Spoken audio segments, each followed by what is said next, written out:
All right, so excited to be bright and early up in New York City for the Investor Podcast. Excited to have Maxwell here. He's actually on the other side of the globe in Singapore, and we're going to be talking about the family office ecosystem in Asia. So, Maxwell is an operator, investor who builds deals long before capital enters the room. He's the chairman of Family Office Insiders. So, we've kind of been fortunate to build and kind of be part of the family office and allocator ecosystem in most of the U.S. and internationally. But it's always great to have experts that are tied to the ecosystems in hyperlocal markets and geography. So Maxwell Nee is the chairman of Family Office Insiders. He's going to talk about the platform, the community, things that he's seeing in the Asian markets. But furthermore, he's an operator, investor who builds, kind of these opportunities, early on before kind of they really scale. He also invests and helps to get these companies to escape velocity, helping them scale. And he leads one of Singapore's largest unmonetized family office networks. That's important because there's a lot of platforms and communities that pay for memberships and there's no family offices there, right? It's all just fund managers trying to pitch, Yeah.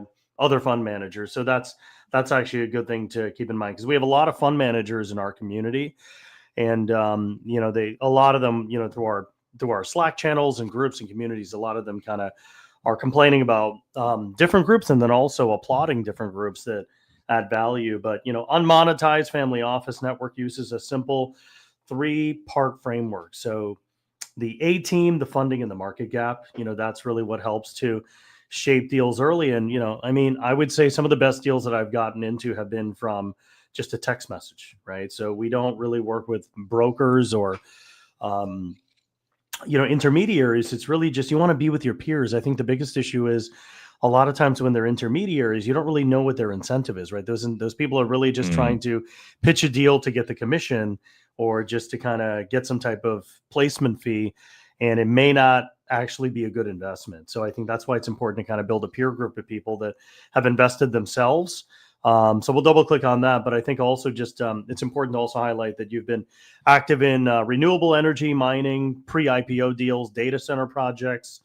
Especially with AI, I think what's going to be important is just the need for more electricians, right? I mean, electricians in America and plumbers have not been, kind of the sexy industry for years. And those are really where the people are going to be millionaires because you're going to need people to actually maintain these data centers that have a technician background. And then obviously for cooling and HVAC to make sure these data centers are maintaining certain temperatures is going to be important. But I think it's really just kind of thinking through how you see deals, how you put them together, how you find the right partners to kind of get insights on them that don't have misaligned incentives. I think those are a couple things to kind of kick this off, Maxwell. But welcome to the show, Maxwell. Thanks for coming on. Thanks for your time. Maybe you can take the high level intro that I kicked off with and just start with kind of a little more deeper reflection on your early life, your education, your family, your career, and kind of what got you to build this community and kind of the investment thesis that you've developed over the years. Yes. Thank you, Joel. Thank you for having me. So, our family business is in private credit and real estate development. So we lend money, we build things, residential condos, apartments, and we had 3 buildings in various stages under construction during COVID.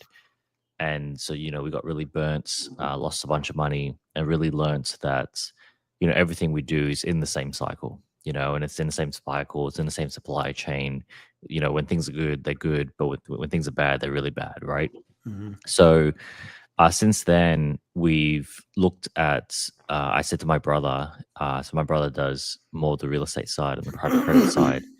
I said to him, we really need to get outside of our comfort zone and move more into whatever you want to call it, venture capital, private equity, but just more operating type deals, growth stage deals, deals that have a bit more tech enablement, a bit more scale, less capex heavy, just something.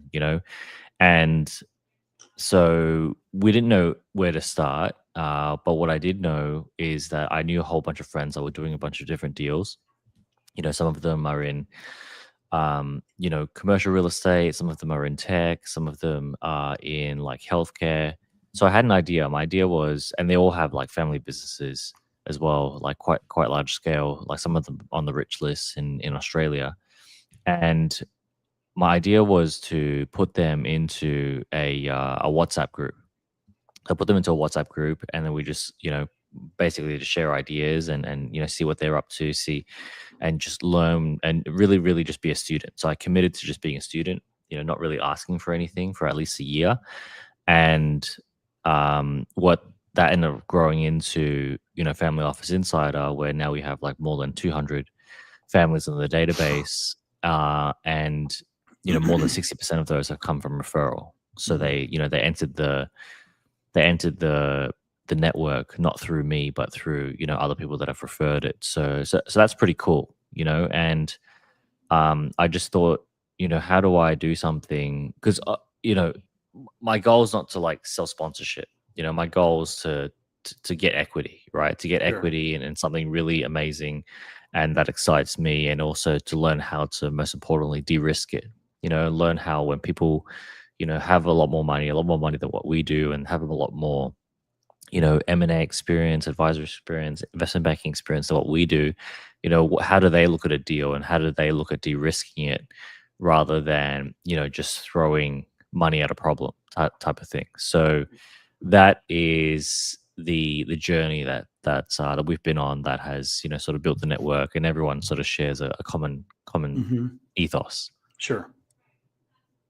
That makes sense. And I guess tell me some of the things that you've learned kind of building that community, and what are some of the things that have aligned some of these families together, and what's the criteria to be accepted into this community? Because I know you obviously want to vet for quality all the time, and there's so many fake family offices, right? So Yeah, exactly.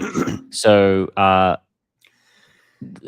it's evolved over time, but what it is right now is that it's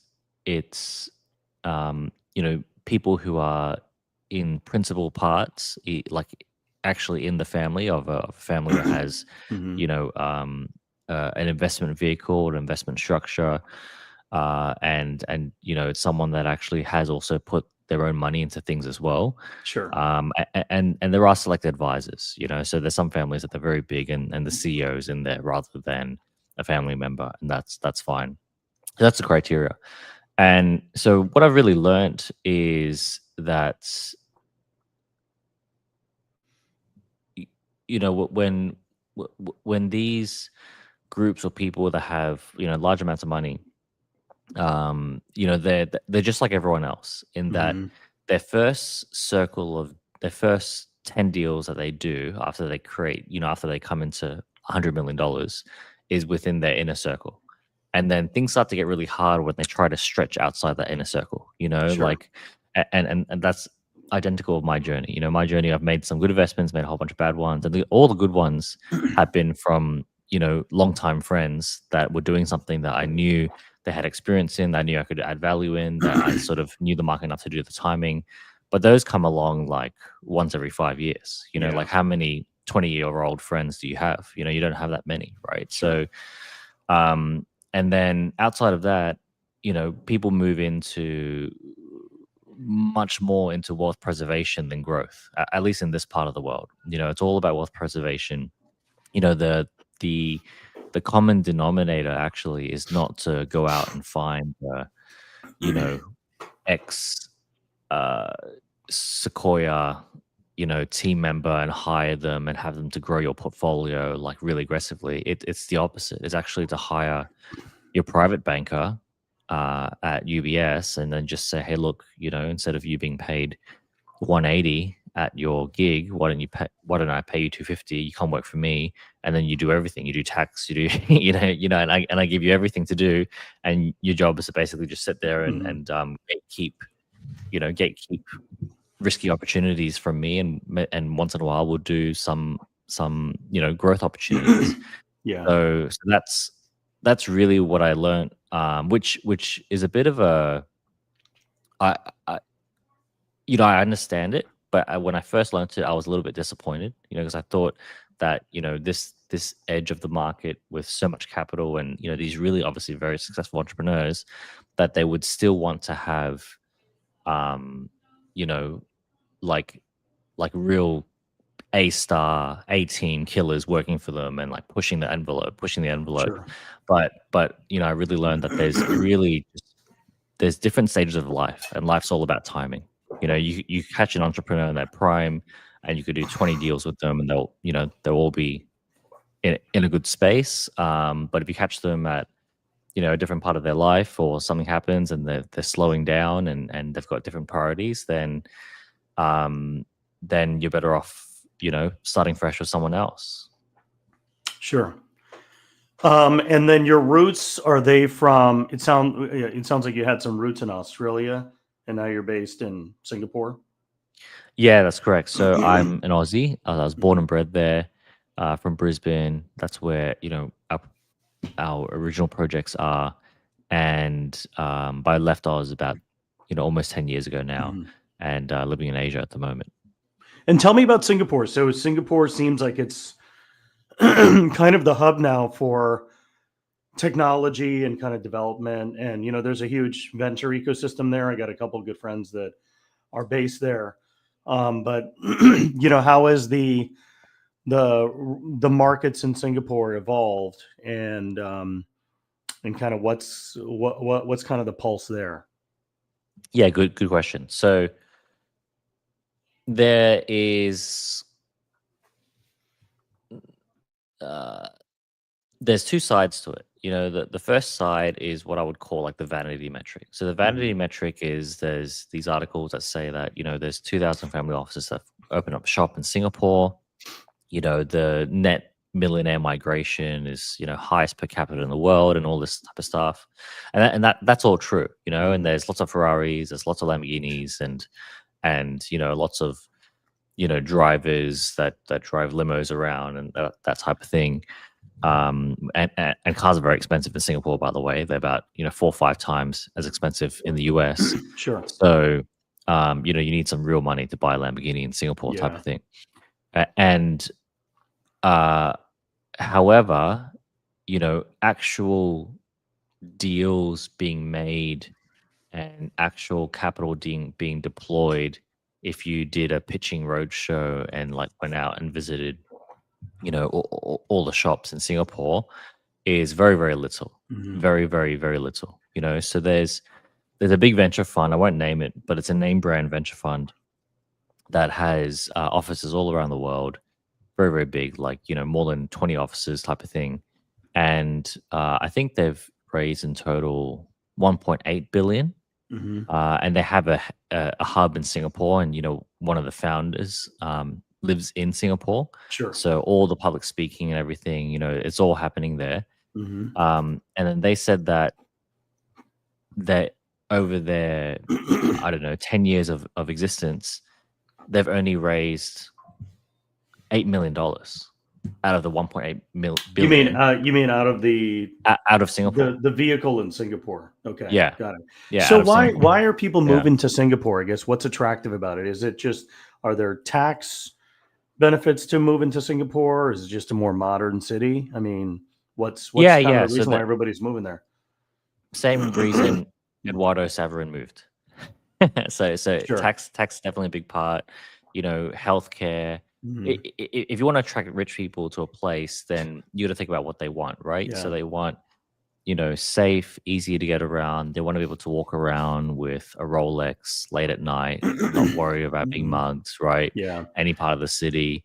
Healthcare. They want their kids to go to the best schools. So you got to have a good education system. Yeah. They want connectivity. They want a nice airport. They want clean streets.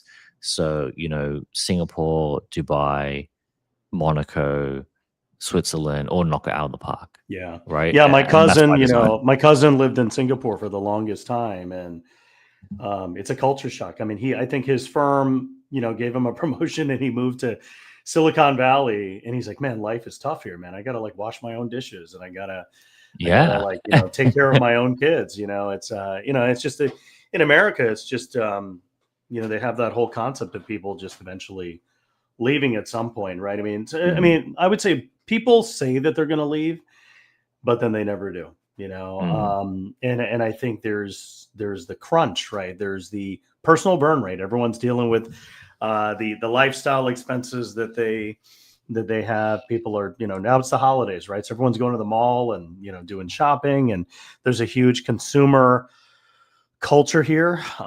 People are buying 100 square inch big screens for their homes, watch a game and everything. So it's we're a spending country, and I think the people are kind of really just trying to manage their burn rate. Healthcare is expensive, right? So I think there's a lot of things that go up against your personal burn rate, I think, for the Americans. And so what are your biggest expenses? It's like essentially it's childcare, it's probably your mortgage, and then healthcare, right? So if you can cut two of those big things down, having I know in Singapore you can get like a maid or someone to kind of help with some of those efforts, and it's a fraction of the price that it is in the US. Yeah. So there's all that, but it's Singapore's not a cheap place as well, right? So it's not really about Sure. cost. It's more strategic. So capital gains tax is zero, right? So you invest through a vehicle in Singapore. You sell your shares in a secondary market. Maybe you bought Anduril really cheap and then you sold out. You're going to keep a lot more money. So that's one aspect. The other aspect is the big three banks in Singapore, some of the most robust in the world. So people use this country simply as just like a bank account, like an insured bank account. Sure. Right, and that's how they use Switzerland. That's why, whilst there's a lot of money per capita here, actual investment decisions aren't necessarily made here.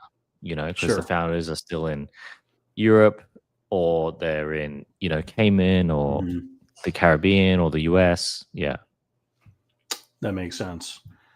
And what are some of the high-level insights that you're hearing from the families? So I guess it'd be good to kind of get the lay of the land in terms of kind of what their strategies are. So real estate, there was a couple deals that I was looking at in Singapore for like modular homes, right? Because a lot of the real estate is so tight, right? So there's a lot of innovation, especially in Japan and in Singapore for, because if you think about it, right, like you don't use your bedroom in the daytime. I have like a 3-bedroom right now, and right now those bedrooms, I mean, the bed is taking up the entire space. But I've seen some of these companies, they install these modular homes where like your bed actually folds up and it goes to the roof, or it kind of folds up, and that's actually your living area. Because if you really think about it, right, the bed is a waste of space. You're only using it when you go to sleep, and then it's just kind of taking up the entire room, right? So yeah, 100%. So what I would say is the local families, there's actually not that many of them. Before expats, I think there's less than like 3 million locals, right, in this country. So the local families are very mature in their placements. They already have their fund managers. They're already in the BlackRocks and the Apollos, and they've been in there for a very, very long time. And there's no need to move any capital around. You might have the next gen that might do some angel investments for a couple $100K, and that could be a way to get a foot in the door for a bigger partnership, with a broader group that owns 25 hotels, that type of thing. And then you have like the new money. So the new money is people that have moved to Singapore. They're the expats. They're people that might have moved from China. There's a lot that have moved from China. Sure. And the issue with a lot of new money in terms of tracking what they invest in is that they're more entrepreneurs than investors. Sure. So entrepreneurs are typically like you speak for myself, I'm a terrible investor. If you ask me that my only way to make money was to sit there and read and analyze and find an edge in the market and find where to put money, I would do a terrible job. What I like to do and what I feel more confident doing is being, an operating investor where I'll come in almost like a business partner. It's like, hey, look, we're going after this market. Maybe we're going after solar panels. deployment on houses in the Philippines, and I can bring sales, marketing, and operations to the venture, and also Sure. put some money where my mouth is, right? Mhm. So there's there's all these market forces that sort of push towards Singapore actually not being a good data point, to be Sure. honest, for where people put capital, and trying to get a pulse on things. Mhm. But at the same time, there's yeah, like, do they want to be a Silicon Valley, and is there amazing ecosystem support to be like the Silicon Valley of Asia? Absolutely. Yeah. But, like, it, it is it still easier to find money for high risk deep tech ventures in the US compared to Singapore and Asia? Absolutely. Sure. Yeah, it's helpful. On the venture side, what are some of the sectors, especially in Singapore, that families are looking at? I know that I don't know if this is mutually exclusive to Singapore, but it's seems to be pretty hot right now. Most parts of everyone wants to put some allocation to Mhm. this, which is deep tech. Yeah. So people think, if I'm gonna put a long shot in, that could Mhm. be, 1 out of 50, 1 out of 100 chance. I'm not gonna go for B2B SaaS anymore, right? Sure. Like, Mhm. I'm gonna go for engineering, new batteries, Mhm. or like gasification, or like, healthcare, clinical trial algorithms, Mhm. and things like that. Yeah. Yeah. That's really interesting. Then, as far as like these families, how are they thinking about their portfolio construction? So, I mean, some of there's a saying that real estate families want to get into venture venture investors want to get into real estate, and I think there's pros and cons to both, right? So, venture, you're sitting on these deals for 10, sometimes now 15 years. Mm, You could be sitting into a deal. That deal now gets acquired by a new company, and now you're stuck with that new company for another 7 years, right? mm, So it's long-term outsized returns. Real estate, there's cash flow, but there's not really much cash flow unless you own, like, a couple hundred doors. mhm, The appreciation is not going to be outsized, but the benefit is you could fix things up and run it like a business, and then I guess when you run it mhm, like a business, you can offset some of your taxes, and then you can also pull money out from that to buy other real mhm, estate, but you're not going to get the outsized return. So I think it's kind of a balance here. And then, mhm, with venture, there's obviously further down the um, the pipeline. If you just do secondaries, right, you can get mhm, some liquidity. If you do like a Series B or a Series C, if you do pre-IPO, the only issue I would say is you just don't know what the share price is, right? mhm. So there's some uncertainty there. So how are these families kind of thinking through that portfolio construction, and how, this is actually something that I think would be helpful. How are you curating this? Um, I've met some of these other bigger communities that have communities for founders that are making 3 million a year, like 3 to 5 million a year, right? And there's also like a really big community for women professionals, and they have like a facilitator, right? And then they have small groups that focus on different things. So I guess, two pronged. How do these families think about their high level portfolio construction, and how are they sharing notes with their peers? And maybe you can share a couple thoughts around that in terms of what you're hearing, because you're orchestrating this community.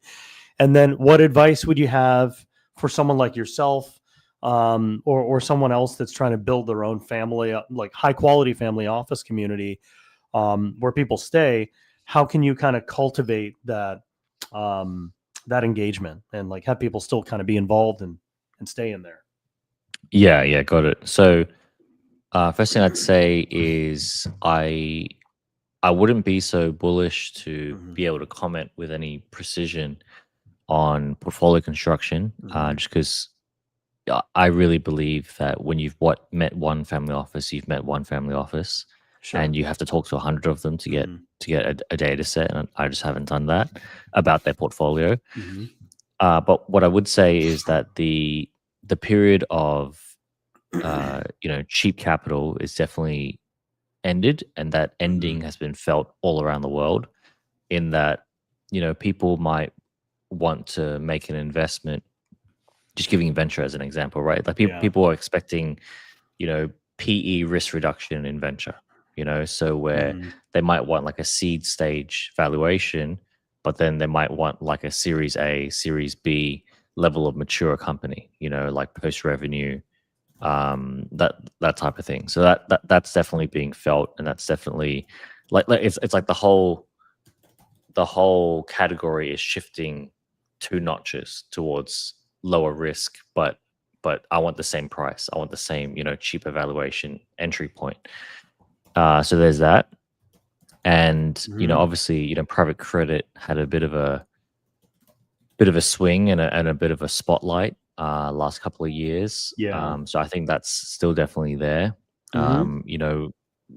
People have worked out that they could make money in climate. So a lot of people seem to be talking about climate. For example, we've reached this intersection of solar panels reaching ultimate efficiency and maturity in the quality of the product, and the highest need ever for energy, and the most capital available from all countries to want to invest in this, and a focus and a mandate and a push and regulatory headwinds. Sure. And if you compare it to like in Australia, where things are quite expensive, probably the same in the US as well, it's cheaper to actually build a house out of Chinese solar panels than it is out of IKEA furniture. Like that's that's how cheap it is. So there's a huge opportunity there, and people taking advantage of that in all ways, shapes, and forms. And there's a lot of money going into that, because obviously it's a 15, 20-year income generating asset when you get one of those in the ground. And then I still think that there's also still a lot of money on the sidelines. There's still a lot of money on the sidelines, and there's still a lot of money. I follow the gold market pretty closely, because we're invested in a few gold mines and looking for a few more. And my business partner has been in gold for 40 years, resource deals. And physical gold is not it's not crashing anytime soon, is the pulse. So there's a need, there's a forecast, there's a future need that's priced in, plus a lot more future disasters that obviously haven't been priced in, because you don't know if and when they'll happen. But that's definitely at the forefront of everyone's minds. We live in a very, very unique time. Like, price of gold's high, but gold mines aren't getting funded. Countries are in recession and inflation, but the stock market's still climbing. So it's just like this head scratching macro trend around the world, and everyone's got money on the sidelines as a result of it. Tell me about the next gen. So how are these families thinking about their legacy and kind of carrying on the next generation and engaging them? A big concern I hear is that essentially, sometimes the third generation, a lot of the wealth is squandered. So how are families kind of mitigating some of those risks and making sure that that doesn't happen? And I guess, I'm sure. And I think that's a benefit with the community, right? A lot of these people are sharing notes about this. So we'd love to hear your thoughts. And I have a couple thoughts about this too. Yeah. So I think it's like 70 is very common stats. You could find them 70, 90% of families, lose most of it by the third gen. And that's simply because, the first gen was the outlier entrepreneur. The second gen saw the struggle of the first gen and, had a chip on their shoulder that they wanted to carry it on. But then the third gen was just born into comfort. Right. And when you're born into comfort, you're just not going to have the killer instinct unless it's deliberately put into you. So there's Sure. I really see this problem as it's not just about money governance. It's also Hmm. a parenting. It's a deep investment in parenting Hmm. and upbringing and future planning by way of like boarding school. All those things come into play, Sure. and I don't think that will ever improve. Hmm. In my opinion, that 90% lose it by, I don't know, whatever year it is, fourth gen, fifth gen. I don't think that will ever improve because how many people like sit down and draw a 20-year plan for parenting? Hmm. Like they just don't. You don't even do it for yourself, let alone do it for your kids. Like it's so rare that someone would have that discipline and be willing, and also have the will to execute and stick to that execution over 20 years. Like, it's Sure. just so rare. Like, it's a culture. It's like a culture in the family that has to be passed down by generation. Hmm. So, um, I know families where, it was built brick by brick. They're worth, half a billion, and if they've gotten to, I think, um, eight inheritors by now. So Hmm. each, parent only had one or two kids, Sure. and it's by the third or fourth gen, whoever was doing the majority of the management, they're just sick of answering to everyone else, and they're like, let's just split the money. Let's Sure. split the money, and we don't need to. We can live our own lives, and you do your thing, I do my thing, Hmm. and let's just let it go. You know, Sure. so that happens a lot. So when you hear Hmm. about these, fifth generation or more families like that, those are true outliers in any part of the world. Yeah, that's helpful. Yeah, I mean, one thing I'll say is, I'm reading this book here. Let me see if I could pull this up. It's like a little blurry, but this is called Think Bigger. You can't really see it. I don't know what's going on with the microphone, but this is written by Michael Sonnefeld. He runs Tiger 21. Mm, So one chapter in specific that I thought was really interesting was the chapter on your hiring your kids. Should you just hire your kids because you've got 8-figure business and your kids, you're trying to figure out somewhere to put your kids. And you really want to figure out if that child is the right hire for your firm. mm, And there's a really interesting story because one of the children didn't really have an interest in working for his father, and went to did his MBA, worked in consulting for some time, and then he just kind of over time grew an interest and kind of proved himself to actually be a good candidate for mm, kind of handling some of the investment activities, and then eventually mm, kind of grew into kind of being a leader. And then obviously it's an honor to kind of carry the reins for mm, what your father has built. But again, I've thought about that a few times, mm. and it was good. It was a good eye opener. So I think also what helps, especially for the next gens as they're growing, having peers that are like 10, 15 years older than you. Mm, I've shared this with a few people, but like I live in the city in New York, and have kind of met a family office that's like about 15 years ahead of me. Right, his kids are like in high school, and he was like, "Hey, Joel, you should buy a car." I was like, "Okay," and then I thought about it. I was like, "Wow, it's a pain to kind of rent cars all the time." But he was the one that motivated me to buy a car, almost as if he was like an older brother, right? So I think kind of having that mentorship and just kind of not even about career advice, but just life advice, I think mm. is really helpful. And you're not necessarily going to get that from like these paid communities or these Yeah. transaction communities. So talk to me about some of the circus acts that you're seeing in Asia with these family office communities. I've been to a few of these communities where they were curated. They were like VC and family office Mm, events, and then I was asking somebody what they're investing in. They're like, "Oh, yeah, I don't invest in anything. I have a community. I have a family office community." So mm. I guess tell me about where some of those communities are going wrong, so people can learn, and then Yeah. some of the things that you're learning to make it right. Yeah. So, a lot of people won't like my opinion on this because it's very brass and raw, but it's honest. So, when you set up,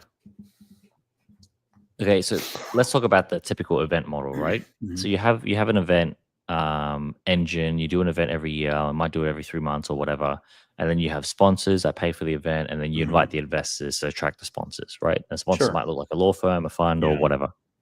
So you got to ideally figure out how it's valuable to the sponsor, right? So figuring, I guess, kind of thinking through what the sponsor's customer base is, and why the sponsor will want to pay. And then I think if you figure that out, a lot of these bigger, law firms, accounting firms, their clients are essentially investors, to your point, right?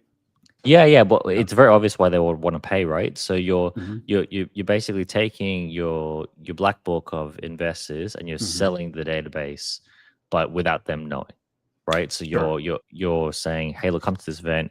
You're going to meet 10 ultra high net worth individuals, and your entry, your gate fee is $5K or whatever, right? And that's a very, very easy thing to sell. Because so you still sell the ticket to the investors? No, not to the investor. Typically, the investors come for free. To the sponsors, to the sponsors. But you sell it to the sponsors, right? Yeah, so that makes sense. So I hate that model because that, in my mind, that model was designed to fail. It's designed to fail because it creates an anti-flywheel. So if you think about it, who you want money from, like they're your client. So they're your real client. So your client is actually not to do right by the investors. It's to do right by the sponsors, those ones that are paying you. But then if you fill that room with 90% sponsors, 10% investors, everyone's unhappy.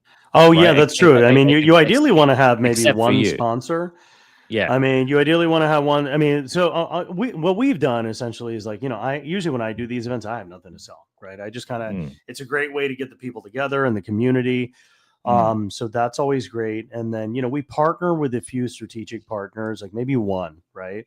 And I think less is more. So if you do kind of a small, intimate event or a dinner, I feel like people remember it. And it's a win-win across the board because the sponsors, they're like, look, we get to meet some interesting people. We get to get our name out there. And then, obviously you have to make it a high quality event where like the investors, they just really enjoyed the experience, right? Because if they just get one bad experience, or if it was, just horrible, they got pitched by people and they got solicited the whole time, then you're like everyone else. Then they'll never come back again, Yeah, then you're like everyone else. But what you're saying is the wrong way to do it is just have like 10 sponsors and there's like 20 logos on the website and then like just a few. But it's the wrong way to do it, but it's also the most seductive, right? Because you're going to get paid the most and it's very easy to, like, it's very attractive for sponsors to pay $5,000. I've been to one of those events and it was horrible. I mean, there were investors there, but literally on the stage, instead of like, the programming, every 5 seconds, it was almost like an ad. Like there was one of the sponsors. Some of the sponsors also are like, founders, right? So these founders come, they probably drop like $5,000. They go on stage and they make their speed pitch, and then they step off. So it was almost like an interruption with the ads. And then when you go into the common area, there's like all these YouTube booths. Ads. Yeah, it's all these booths. There's all these booths with all these logos. So that I think is horrible. I think if you got one sponsor, right, and it's like a strategic sponsor, I think that's great. But to your point, you're saying that the ones that go wrong are it's essentially just spam, right? And it's spam. It's like YouTube ads. You're trying to watch a video, you're trying to listen to a song, and then it keeps popping up, right? So, so what I found that works really well, but takes a lot of discipline, and obviously you need to be able to self-fund it, is the complete opposite. Yeah. So we do events where I don't make any money, I don't charge any money, I don't lose any money. And sometimes we've had a sponsor that will come in and pay for like a bar tab. Sometimes there is no bar tab. And it's just meet here at this point in time, and let's hang out and talk shop. And that's very much playing like the long game.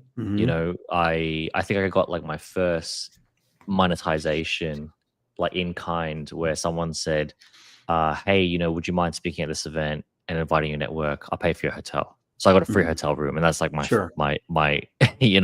gateway into getting something out of the work that I do. But the work that I do it because I'm able to monetize in a very genuine way outside of cash. Where, for example, I've got like 4 or 5 deals now that I'm able to bring, networks and capital and assets to the table because I've built this network. Yeah. So everyone talks about, if you think about a high flying, PE guy that's left Carlisle and raises a, $2 billion fund as like fund one type of thing. They're able to do that because they've invested 25 years into their network, reputation, their relationships. Yeah. Right. So I don't have 25 years at Carlisle, but this is my way of, expediting that. Trying to compensate for my lack of 25 years at Carlisle. Yeah. Sure. And you can get into those rooms much quicker where you normally wouldn't get into those rooms if you never had the platform, essentially, right? Yeah, exactly. Exactly. So there's a lot of rooms, a lot of people want to be a friend. And yeah, that is a job in itself to, to be polite, but also be firm with, people that want to try to take stuff from you.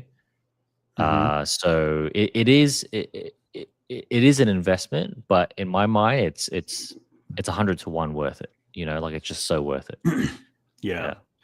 What do you think of the membership model? I think the problem is like if you're trying to sell memberships, like you really have to figure out what you get. Yeah, there's what you get, and also like you have to remember a lot of these people. Like I'd rather keep them as my peers rather than my clients. Than your clients. Because then if they become clients, then I work for them, and we were good friends. We would go, and all of a sudden, like they could call me demanding stuff because I've taken their money, and that's just not worth $5,000. Yeah. It's not, I'd rather sit and wait, and maybe we could do, we could help put together $100 million transaction together. Yeah, I think the main thing is kind of thinking through how you could just kind of get people into the room where normally you wouldn't have to go to those rooms, so I think that's kind of the big thing too, because a lot of times some of these same people go to these $25,000 conferences all over. There's a whole conference circuit, right? So a lot of the allocators and a lot of the fund managers, they travel like all the time. And I enjoy traveling, but I don't necessarily like going to these, conferences with like 2,000 people. So I think if there's a smaller events, I feel like you can actually, build a relationship with people and connect with people better. So I think that definitely has, the money's in the side events. Everyone knows that, there's so much value. Like I've got a few people that will collate side events for like Milken or whatever, and they'll share. That's a good way to do it. I think if you could do kind of a private dinner or like a private cocktail, and you're the only one that's doing it, I think that definitely helps. And you kind of build a deeper connection because you see these people every couple months in different cities. So, and then as far as the engagement, beyond events, how do you guys? What would you advise to maintain the engagement with these family offices? Do you do like weekly deal flow meetings, or do you do kind of some type of facilitation to kind of curate? Like maybe there may be some families that like real estate, so they have their own chat group, right? Some families like private equity, so they have their own community. I guess what are some suggestions that you'd have to kind of help to curate and cultivate those communities so they stay? Yeah, so you can do all that. You could create theme rooms and things like that. But and I've tried that, and it's a bit of work keeping one of those alive, because you're basically creating a job for yourself. Sure. What I've found is it's outside of this whole trying to build a transaction engine mindset, like it's just really back to basics, and the basic is these are people who want to do business with people that they like, and they want real friends, and they want like all those things that you and I would want. Like Sure. if we get along, then Hmm. let's spend more time together. But if we don't get Sure. along, then let's spend the time that we need to have together, right? Yeah. So it's like the informal chats about where you're traveling to in Europe this summer that typically has the most yield. Yeah. Which is totally counterintuitive. And if you don't have the and I've definitely made the mistake of just going in, really, really hot and heavy. It's like on the first date, I'm like, hey, look, let's get married. Let's do this deal, let's do Sure. that, Yeah. and everyone has to sort of learn that, right? But I think if you don't need to learn that, that's even better. Hmm. Yeah, I think a big thing is, I'm in a few family office, Slack channels and WhatsApp groups, and I think some of these people are asking for ideas on how they're managing, like if there's a reference for an accounting firm that they prefer to use. Yeah. Some of them are diligencing a fund that they're investing in, and they'll share the fund, and and then someone will DM and say, "Hey, and I heard about that fund." So I think just kind of basic, just referrals, I think is really valuable. And then I found some really cool software tools. There was like a software tool that you can calculate your net worth, which I thought was really interesting. So I would have never known about some of those things Mm. if I wasn't at least in the channel. So. Yeah. Mhm. Yeah, there's one that was shared with me that I've started using. It's a tool that tracks your traveling days. Because like for example in Mhm. the US, if you travel a lot and you're like a McKinsey consultant, Yeah. not necessarily family office, and you spend more time in New York than in New Jersey, then you got different tax obligations, right? Mhm. Or if you spend more time in Europe or whatever, you got different tax obligations. So it does all that for you Mhm. automatically, and like little things like that you don't think about are super helpful. Yeah. I'm going to try to put together like a holiday book list, but I read this book by Bill Perkins. I think he's a hedge fund manager in Texas. And he wrote this book called Die with Zero. And essentially what he's Mm, saying is, once you've hit that certain amount of wealth, and you've paid everybody, right? You've put aside enough money to, give away money to your kids, and you maybe did the giving pledge.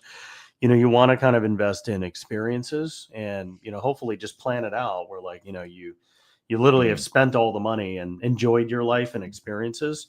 And what's really mm, there's a lot of interesting data in there, because people, if they get inheritance money, they're not going to spend that when they're 50 years old.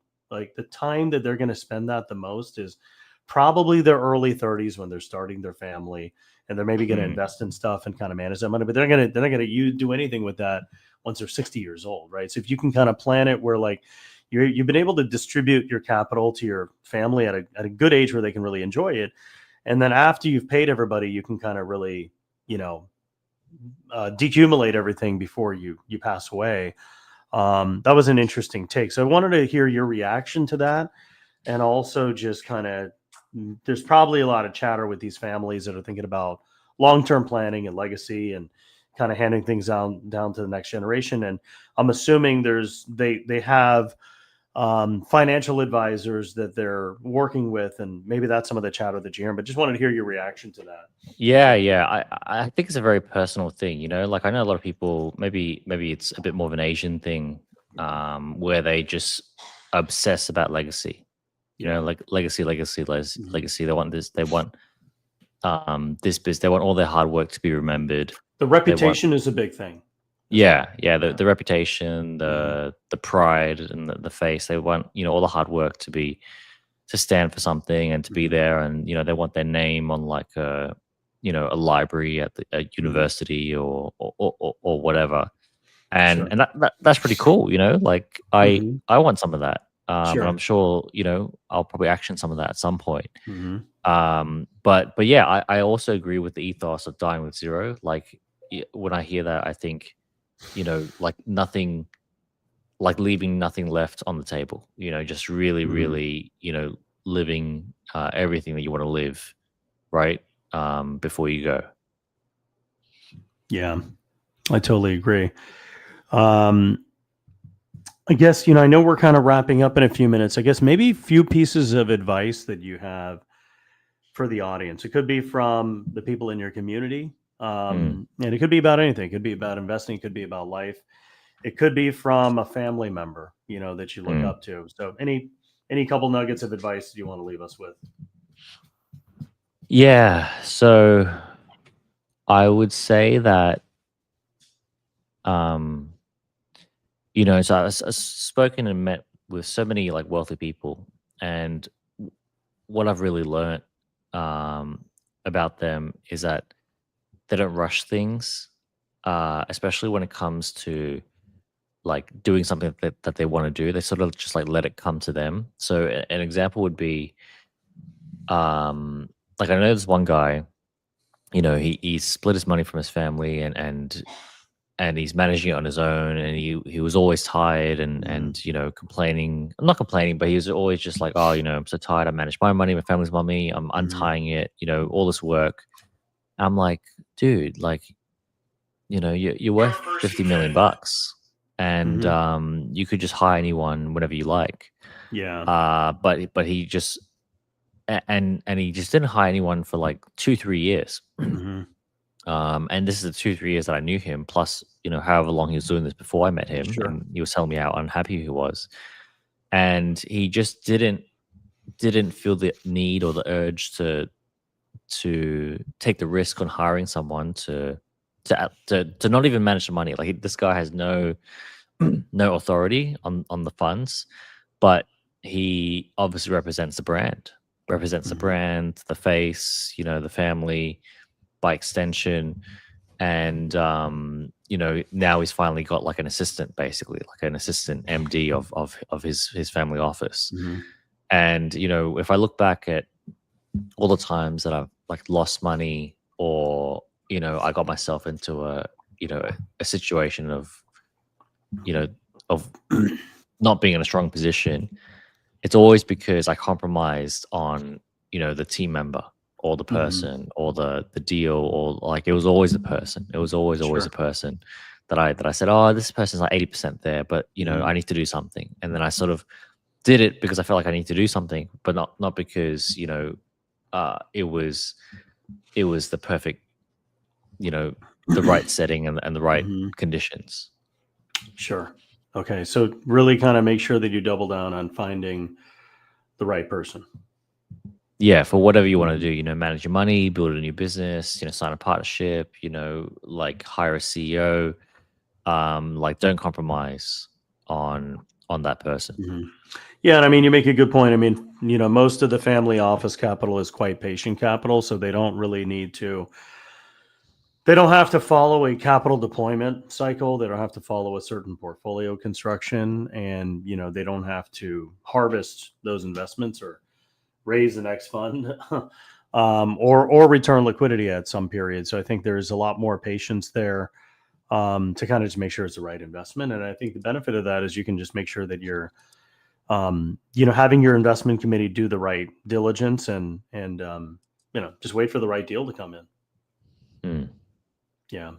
Great. Well, hey, Maxwell, thanks for your time. I learned a lot. I think this is helpful. And I can imagine all the people in your community appreciate what you're doing. It's hard to cultivate a good community that also stays engaged. So it seems like you've been doing that quite successfully, where all the incentives are aligned. So it's a rare thing to find. So congrats on all the success, and thanks for what you do for the community. Awesome. Thanks, Ben. Yeah. Thanks for having me. Yeah. And look me up when you come out to New York. Yeah, we'll do. All right. Catch up soon.